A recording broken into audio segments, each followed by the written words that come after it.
Dla mnie najbardziej idealnym miejscem na świecie jest Laponia.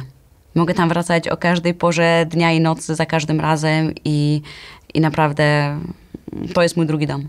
W Laponii dla mnie największą magią jest przestrzeń, jest pustka i jest taka absolutna przyroda, która ma naprawdę władanie nad wszystkim i umiejętność współgrania z tą przyrodą i funkcjonowania w niej, no to jest dla mnie właśnie taka największa magia.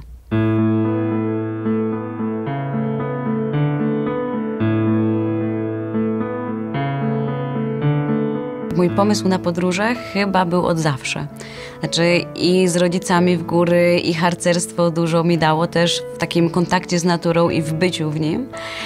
No ale potem z wiekiem i na studiach, jak miał człowiek więcej czasu, żeby właśnie podróżować, te podróże były coraz intensywniejsze, coraz częstsze i coraz dalsze. No i przede wszystkim były z takim wskazaniem właśnie na podróże w północ i na podróże przyrodnicze. Więcej na własnych nogach, pieszo, więcej rowerem, mieszkając w lesie.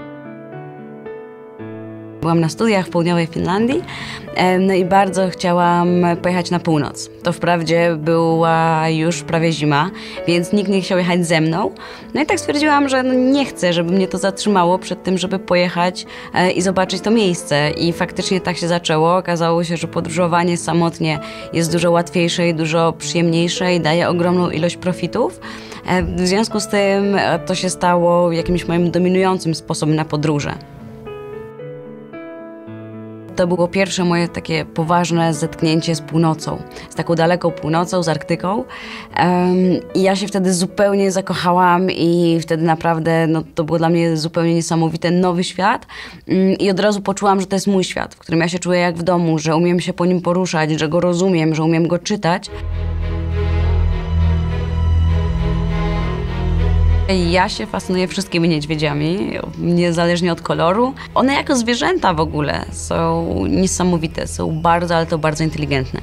Bardzo szybko się uczą, co jest plusem, ale to też w wielu miejscach jest minusem, bo też się uczą na przykład takich złych zachowań, bo je człowiek tego nauczył. Każdy z nich ma ogromną osobowość, zupełnie inną osobowość. Takich naprawdę groźnych niedźwiedzi, takich, które rozumiemy jak stoi w ogóle i zaraz cię zjem, to tak naprawdę jest bardzo niewiele i ten kontrast między tym, jak w popkulturze niedźwiedź jest przedstawiany, a tym, jak to zwierzę funkcjonuje, no też jest bardzo ciekawy.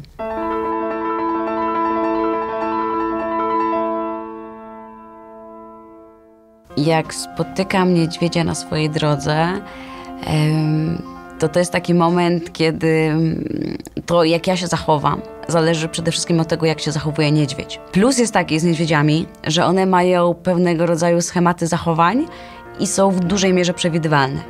W związku z tym można na ich zachowanie i to, w jakiej są sytuacji, jak są daleko, co robią, jakie mają emocje i można to wszystko odczytać i w odpowiedni sposób zareagować. To jest w ogóle bardzo ciekawy moment, bo to jest taki moment takiej niezwykłej mobilizacji całego organizmu i głowy, co trzeba zrobić. I to jest po prostu takie działanie, naprawdę skupienie wszystkich zmysłów i wszystkich emocji na tym, żeby zadziałać tak, żeby to się skończyło bez żadnego szwanku.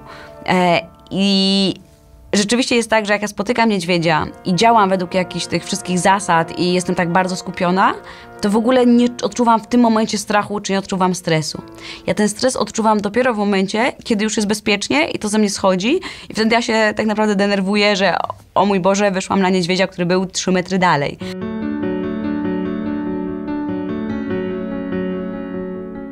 Strach jest przede wszystkim informacją. Jest bardzo ważną informacją. To nie jest tak, że ja się nie boję. Mnie często ludzie pytają, czy ja się w ogóle nie boję. To jest nieprawda. Ja się boję i co więcej uważam, że bać się należy. Dlatego, że jeżeli się czegoś boimy, to najprawdopodobniej to znaczy, że jest się czego bać. I o ile to nie jest panika, o ile to nie jest jakieś działanie w chaosie ze względu właśnie na strach, tylko daje nam to czas na to i okazję na to, żeby się przygotować do tego, żeby tą daną sytuację w jak najbardziej bezpieczny sposób przeprocesować, no to wtedy uważam, że warto tego głosu strachu posłuchać. I albo zrobić jeszcze lepsze rozeznanie sytuacji, albo się lepiej do niej przygotować. I strach, który mi towarzyszy, tak naprawdę jest dla mnie dużym źródłem informacji. Uważam, że osoby, które podróżują, są bardzo odpowiedzialne. Są odpowiedzialne za bardzo wiele rzeczy i to zarówno i w podróży, i po podróży, i w opowiadaniu, czy opisywaniu tej podróży, czy tam w swoich mediach społecznościowych, czy na blogu, czy nawet mówieniu o tych podróżach znajomych przy piwie, bo my jako podróżnicy często jesteśmy dla wielu ludzi jakimś takim opisem tego świata. I to, w jaki ten opis poprowadzimy, taki może być zapamiętany.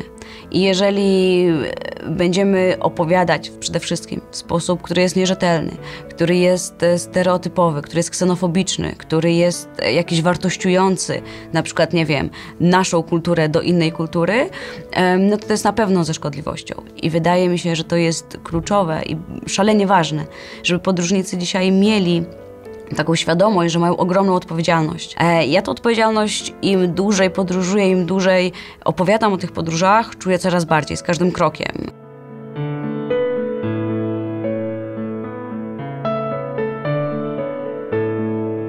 Inną kwestią jest też korzystanie z tych mediów społecznościowych. Bo jeżeli mamy na przykład konto na Instagramie i na tym Instagramie będziemy podawać dokładne geolokalizacje, to z kolei może powodować to, że to miejsce zostanie zadeptane.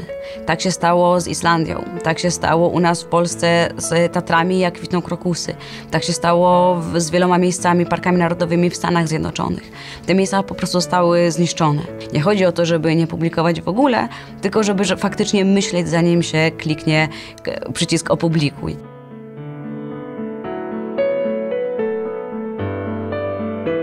Ja dzisiaj chyba już faktycznie nie potrafię tak pojechać dla samego pojechania, coś zobaczyć, odpocząć gdzieś tam i wrócić. Zawsze szukam i to, żeby podróż miała jakiś cel dodatkowy, to, żeby coś można było przekazać, to, żeby się tym podzielić, nie jakimiś takimi rzeczami nieważnymi, typu, że nie wiem, noga mnie bolała, czy że deszcz padał. To są jakieś zupełnie nieistotne rzeczy, tylko naprawdę istotnymi rzeczami o świecie, w jaki sposób warto go czytać, przez jakie konteksty patrzeć na ten świat, to jest dla mnie też szalenie istotne. Co mnie osobiście podróże dały?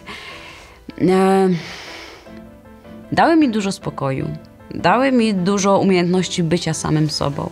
Dały mi dużo czasu na to, żeby robić rzeczy, które najbardziej w życiu kocham. Dały mi czas na to, żeby nawet nadrobić jakieś książki czy inne rzeczy. Dały mi ogromną ilość niewiarygodnie interesujących i wartościowych ludzi. Na pewno mnie bardzo otworzyły, dały mi bardzo dużą ilość wiedzy, dały mi bardzo dużą ilość jakichś kontekstów, próby zrozumienia, bo też nie twierdzę, że rozumiem wszystko, absolutnie nie, ale pokazały mi, jak mogę rozumieć, jak mogę interpretować ten świat. Cały czas mnie uczą i to ma też ogromną wartość.